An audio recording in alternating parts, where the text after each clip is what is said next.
it at the time of the Brexit referendum, so it sort of hung over it like a bit of a ghost. But what I kept finding along Watling Street, which is one of the oldest roads in Britain, which is also in the Canterbury Tales, that in Blake's painting there, that's Watling Street. I kept finding stories that weren't about division. They were about overcoming division. We had this weird quality or ability in this country to overcome division again and again and again. And that's so important, because when divisions become entrenched, when they become, Northern Ireland is an obvious example, these things can become really entrenched and so hard to break, so hard to shift. And one example that I always like to use is the Wars of the Roses.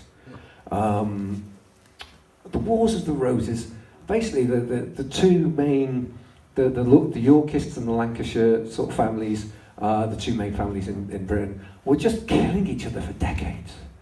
It was just so bloody and so hurtful, and people dead on both sides. It looked like there was no way the country could ever sort of recover from it. There was no way the country could ever put aside their differences when that much bloodshed, had been spent. But as it happened, okay. After Henry Tudor defeated Richard III at the Battle of Bosworth and married Elizabeth Tudor, they came up with this amazing symbol. That's more from that game. The Tudor rose. And what they've done is they've got the white rose of the Yorkists and put it in the middle with a red rose that a little ahistorically represents the Tudors, the Lancastrians. And they've come up with a symbol that doesn't dismiss one side, doesn't raise one side above the other. It just finds a way for the two to be seen as part of something larger and better. Right? And that's the only way division is ever overcome. You'll see it time and time and again. Good Friday Agreement is a great example. It didn't sort of get rid of one side. It didn't marginalise one side. It didn't rise one side above the other. It just found a perspective where you could see them both as something larger and better than before. And countries and places that can't do this, the obvious example is Israel and Palestine.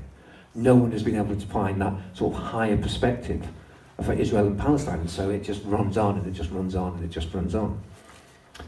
Which brings us back to Blake. Because the thing about Blake is the whole country gets it.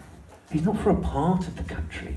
You'll hear him at the last night of the proms, and it's pure establishment. You'll see him, the Tory party conferences, they'll sing Jerusalem, but Labour party conferences, they'll sing Jerusalem. In colliery towns, brass bands will play Jerusalem.